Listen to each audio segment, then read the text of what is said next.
dan siap untuk belajar. Walaupun kita berada di dalam masa pandemi, namun pemerintah sudah mengizinkan kita untuk melaksanakan pembelajaran secara tatap muka. Kita syukuri ya. Iya. Tapi jangan lupa, kita harus selalu jaga kesehatan badan dengan selalu menerapkan perilaku 3M. Baik anak-anak, mari kita awali kegiatan kita pada pagi hari ini dengan doa. Teman-teman, mari kita berdoa. Berdoa dimulai. Terima kasih Alfa. Silahkan duduk. Ibu lihat semua bangku terisi ya? Ya Bu, semua aja Bu. Oke, berarti anak-anak ibu semakin rajin dan disiplin dalam mengikuti pembelajaran di kelas. Untuk menambah semangat, pagi hari ini kita menyanyikan salah satu lagu nasional.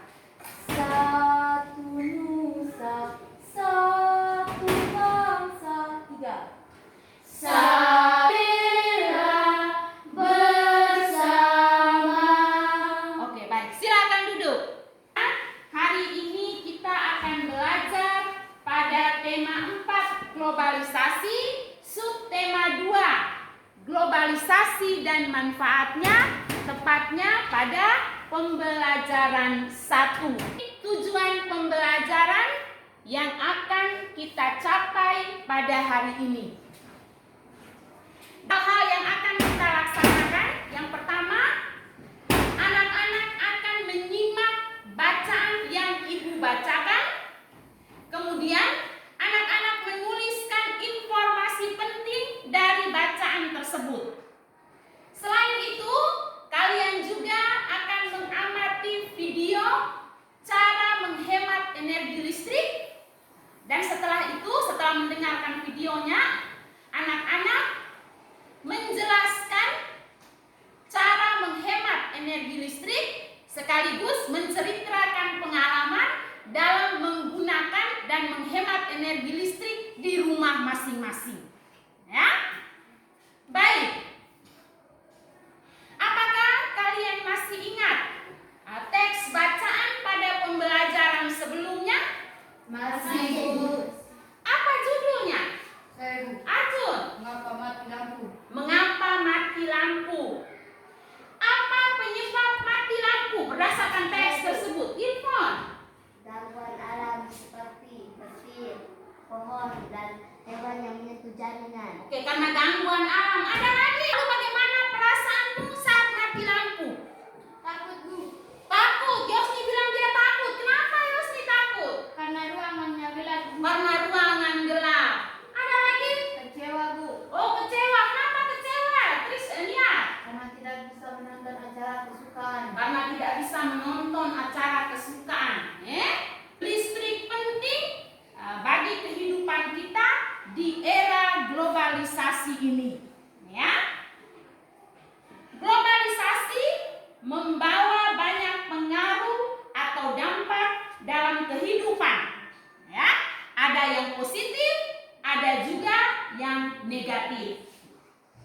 Sekarang anak-anak akan menyimak teks bacaan yang akan ibu bacakan untuk mengetahui dampak atau pengaruh dari globalisasi ini.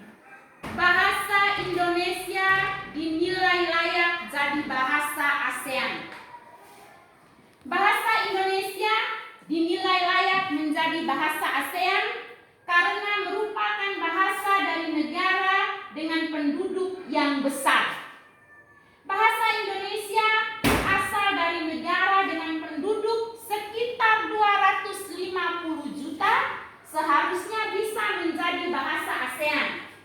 Kata guru besar tetap bidang linguistik Universitas Mataram, Profesor Dr. Mahsun MS, digelar bicara internasionalisasi bahasa Indonesia di Universitas Negeri Jakarta Kamis.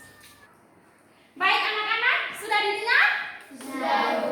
Sudah didengar teksnya? Sudah Bu. Jadi setelah mendengar teks ini, anak-anak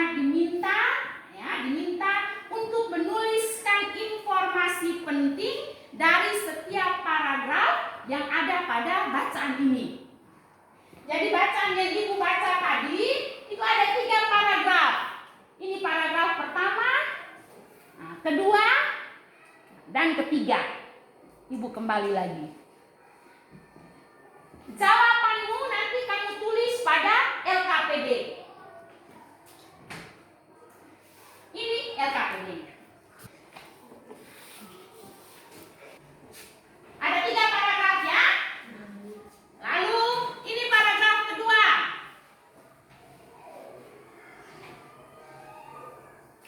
Yang ini paragraf ketiga.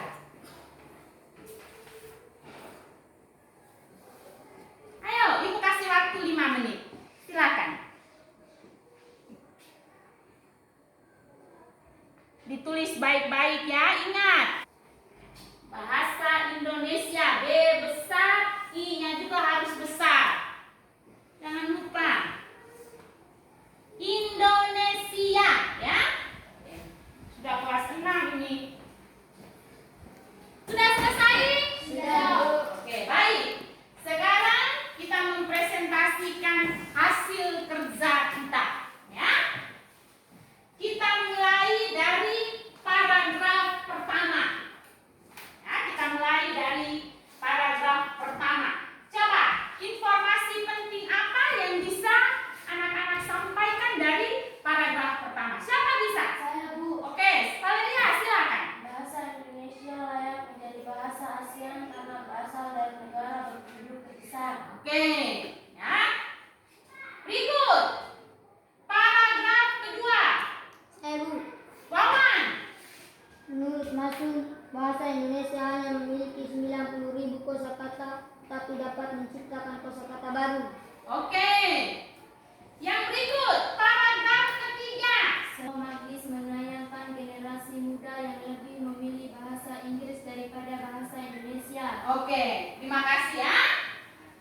Baik, setelah anak-anak mempresentasikan hasil kerja ini, Ibu bisa simpulkan bahwa anak-anak sudah bisa menyampaikan informasi penting dari teks yang didengar atau disimak ya.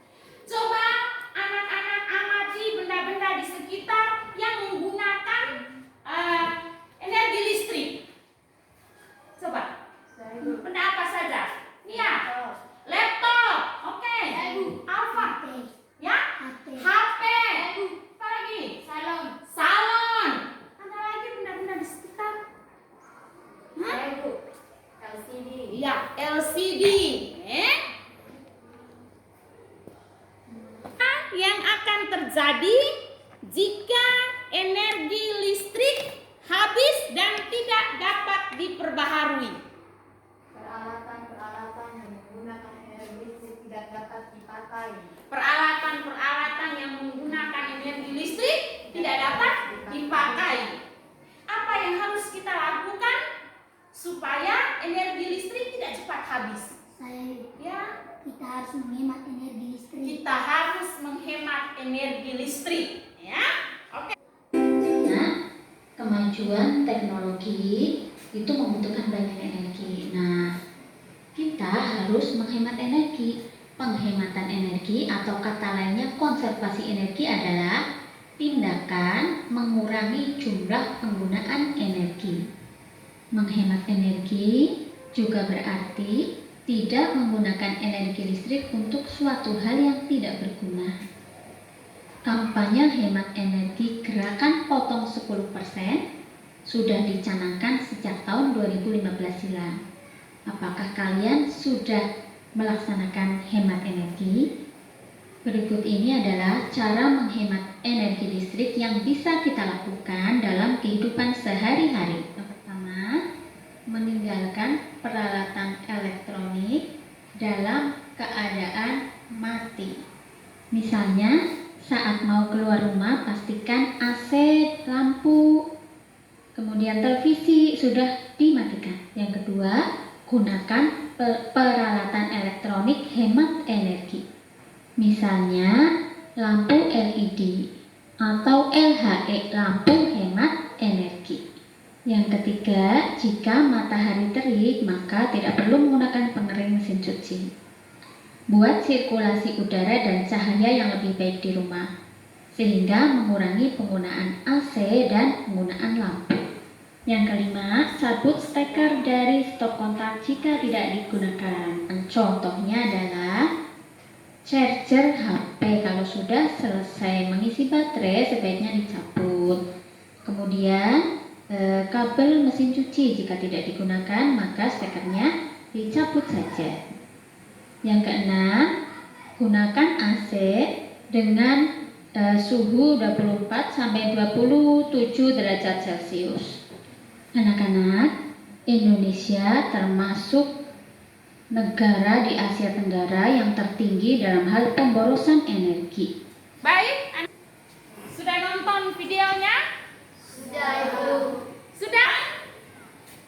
Anak-anak diminta menjelaskan cara-cara menghemat energi listrik.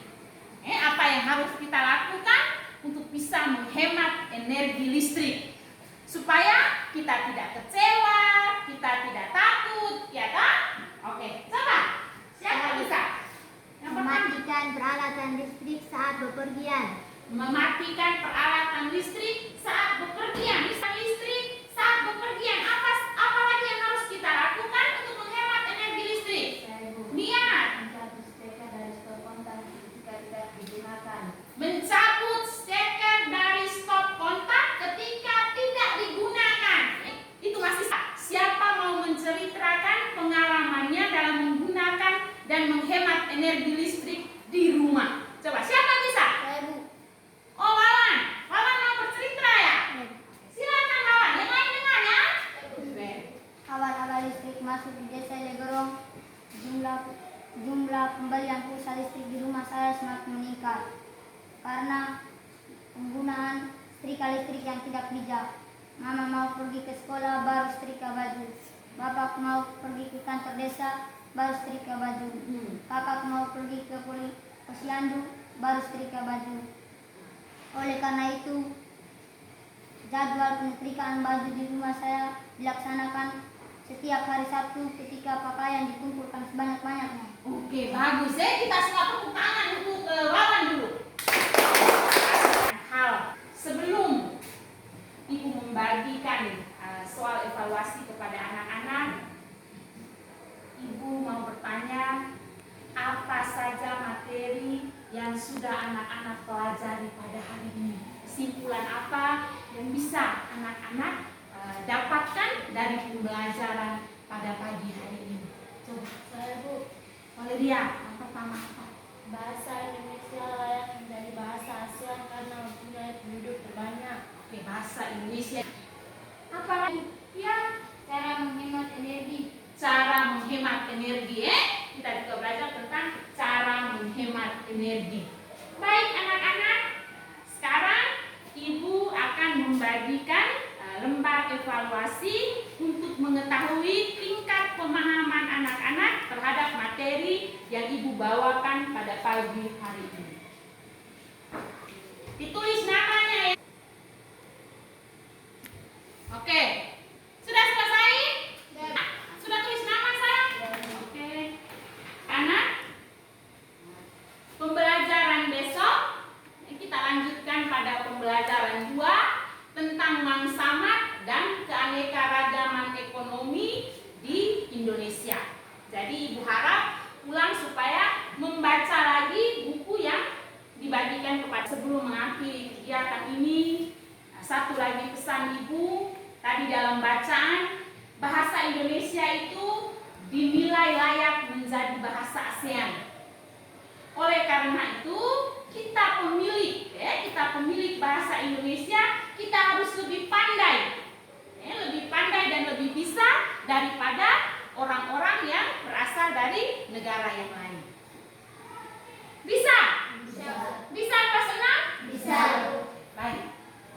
Mari kita akhiri kegiatan kita